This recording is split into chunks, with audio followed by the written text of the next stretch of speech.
The movie begins with a party in a great hall called Heorot, which was built by Hrothgar, the king of the Danes. The Danes are very happy because the hall is finally finished, and they are drinking a lot while the party is lively. Hrothgar is drinking more than everyone and is very drunk. He is wearing only half of his clothes, speaking in a way that is hard to understand, and has difficulty standing. He looks pathetic, which embarrasses his young wife, Queen Wealhtheow. The people at the party start to sing and beat the ground in rhythm with the song. The camera then pulls away from the hall and shows the snow-covered hills around the kingdom, where everything is silent. We return to Heorot, where the party is still going strong after hours. Suddenly, the great wooden doors of the entrance are thrown off their hinges, the torches in the hall go out, and the fire in the center of the hall turns blue and eerie. People begin to panic upon hearing the same creature that was screaming outside the cave now screaming right at the entrance of Heorot. The Danes prepare for battle and grab their weapons, and the creature enters the hall. This creature is gigantic, about 4.5 meters tall, and has a vaguely humanoid shape, but is clearly not fully human. It is deformed, looks strange, and instead of ears, it has sensitive pads that serve as auditory organs. The scream of the Danes hurts the creature's ears and makes it angry. The creature eventually approaches Hrothgar, who does not flee in panic while intoxicated but stands firm. The king challenges the monster to a fight, but the creature shows no fear. It stares at Hrothgar for a long time, as if questioning him, and then suddenly leaves. Back in its cave, the creature's mother reprimands it for killing men. We do not see the mother herself, but catch a glimpse of her reflection in the cave's water. The dead bodies from Heorot are taken away and burned, and the hall is closed as a place of evil. Hrothgar speaks with his steward, Unferth, and we learn that the creature is named Grendel and has already caused trouble for the Danes before. The king tells Unferth to spread the news that whoever kills Grendel will receive half the riches of the kingdom as a reward. The scene shifts to a ship at sea, with a large wolf drawn on its mainsail. The ship sails through a violent storm, and in front, we see our hero, Beowulf, and his lieutenant and close friend, Wiglaf. Beowulf and Wiglaf arrive at the shores of Denmark and are greeted by Hrothgar, who warmly welcomes Beowulf, as he knew his father. He offers Beowulf and his crew food, drink, and shelter to rest and prepare for battle against Grendel. Unferth mentions a story he heard about Beowulf losing a swimming race, and questions how Beowulf is expected to defeat Grendel if he couldn't win against a simple race against a human opponent. Beowulf and Unferth insult each other before Beowulf admits the story is true, but explains why he lost the race. In a flashback sequence, Beowulf was swimming against his opponent when a giant sea monster attacked him. While his competitor swam to safety, Beowulf fought and killed the monster, along with more monsters after that. The story is a bit exaggerated, but not entirely false. The flashback shows something that Beowulf didn't tell the Danes. He encountered a beautiful mermaid after battling the monsters underwater, and he was captivated by her supernatural beauty. Beowulf and Unferth are still hostile to each other, and Hrothgar intervenes to stop their argument. Hrothgar then goes to his chambers while the queen sings a song for the Geats, specifically for Beowulf. The Danes leave the hall, leaving Beowulf and his crew to prepare for the fight against Grendel. Beowulf decides to fight Grendel with bare hands only because no weapon can hurt the monster. He even undresses to fight it. The Geats begin to chant Beowulf's name, and their noise reaches Grendel's cave, making the monster scream in pain. After the torches have gone out, blue flames rise from the hearth, and something bangs on the doors. Grendel bursts in, killing Geats until Beowulf appears naked to confront him. Beowulf is very strong and agile, and knows how to fight Grendel. They wrestle back and forth until Beowulf notices that Grendel reacts in pain to loud noises. Beowulf then leaps onto Grendel's back and strikes the sensitive pads on the beast's ears, causing it extreme pain. Grendel tries to retreat, but its arm gets tangled in chains, and Beowulf grabs it to prevent it from escaping. Grendel's arm gets trapped between the door and the doorframe as it tries to escape. Beowulf tears Grendel's arm off and announces his name to the monster before it flees back to its cave. Wiglaf triumphantly raises Grendel's arm. Most of the Geats celebrate and rejoice in their victory, but Hrothgar is not among them. He is deeply worried and upset about the lives lost in battle. In the cave, Grendel is dying, and his mother appears and asks who is responsible for his death. Grendel whispers Beowulf before he dies. Hrothgar is holding another celebration in honor of Beowulf in Heorot.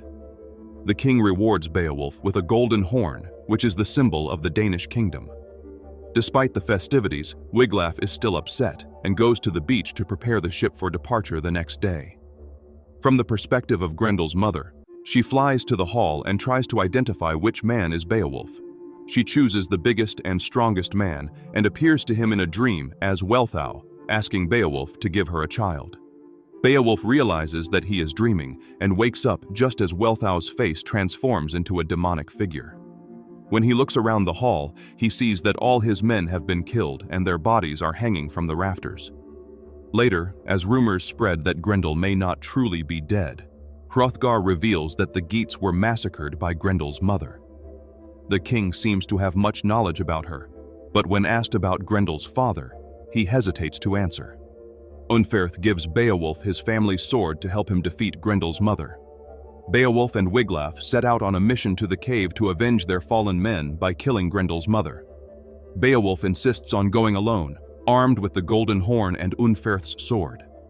The cave is dark, but the horn emits a magical glow to light the way. Beowulf discovers a chamber filled with gold and human remains, including the altar where Grendel's body rests. Suddenly, the voice of Grendel's mother echoes through the cave, asking for Beowulf's identity. She emerges from the water, having transformed into her human form. Beowulf is hypnotized, just as he was when he encountered the mermaid in his story of sea monsters, and seems susceptible to the enchanting powers of mystical female beings. Grendel's mother is impressed with Beowulf's physical strength and tries to seduce him by promising him a kingdom and eternal glory in exchange for sleeping with her and giving her another child. Beowulf attempts to attack her with Unferth's sword, but it has no effect on her. She easily disarms him and takes Hrothgar's dragon horn as collateral for her promise. Beowulf is tempted by her offer and seems to be considering it, despite the danger she represents. The scene changes to Beowulf's return to Heorot, where he throws Grendel's head at the king's feet and proudly declares that he has not only killed Grendel, but also his mother. Beowulf explains that he lost the horn during the battle with the mother. Hrothgar, looking perplexed, suddenly announces that all of his belongings, including the kingdom and his wife, will be given to Beowulf after his death. Hrothgar celebrates with another feast and asks Beowulf to speak with him privately. The king asks Beowulf to describe what happened with Grendel's mother. Beowulf tells the same story as before, but with a slight tone of caution in his voice. It is suggested that Beowulf may not be telling the truth. The king then decides to end his own life, leaving Beowulf and Wealhtheow horrified, and Unferth declares Beowulf the new king of Denmark. We see Beowulf's face, now older and grayer, wearing the Danish crown, looking at his soldiers in a battlefield. His soldiers are winning the battle, but Beowulf seems almost sad about it. It seems that Grendel's mother kept her promise, as Beowulf has enjoyed unmatched success and glory for the past 50 years.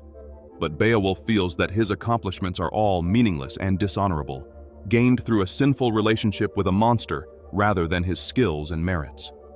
Beowulf even provokes one of the enemy soldiers, challenging him to try to kill him, but he already knows that won't happen and feels disappointed. Wealhtheow is Beowulf's queen, but he has begun a relationship with a younger woman named Ursula, who truly cares for Beowulf. Their relationship is kept secret from the queen, but she is aware of it and decides not to confront them. One night, Unferth brings a slave to the king and presents Hrothgar's golden horn, found on the beach near Grendel's cave. Beowulf becomes alarmed, realizing that this means the deal with Grendel's mother is no longer valid, and that trouble will likely follow. His fears are confirmed when a dragon attacks and kills almost everyone in a nearby village. Unferth is spared and receives a message to deliver to the king. His son is waiting for him. Beowulf believes the dragon is his son resulting from his encounter with Grendel's mother.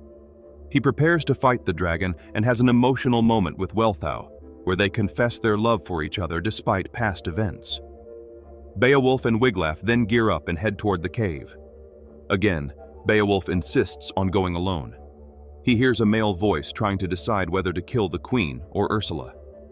Grendel's mother appears and tells Beowulf that it is too late to make peace or renegotiate the deal. Suddenly, a huge dragon appears and breathes fire on Beowulf, but he manages to escape from the cave. The dragon then flies toward Heorot, and Beowulf clings to it in an attempt to fight in mid-flight.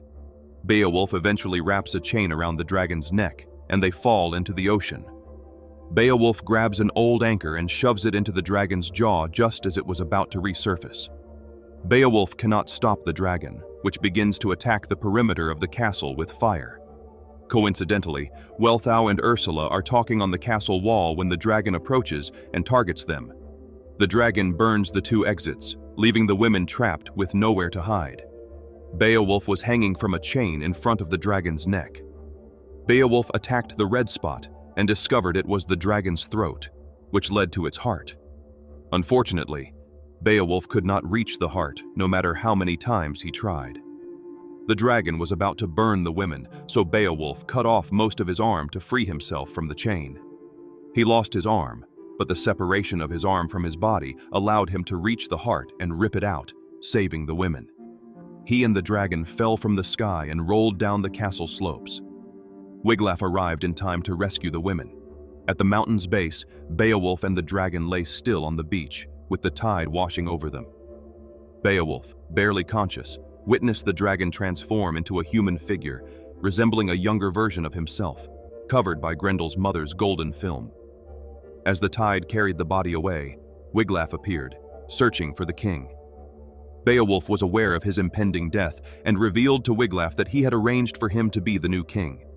He implored Wiglaf to ensure that everyone knew he did not kill Grendel's mother, even though Wiglaf might already know the truth. In the end, Beowulf passed away with a sense of serenity. Beowulf was given a Viking-style funeral, where he was placed on a boat with a sword in hand and surrounded by offerings to the gods. The boat was then set on fire and pushed out to sea. While Wealhtheow and Ursula cried together and returned to the castle with everyone else, King Wiglaf stayed behind watching the boat until it disappeared on the horizon.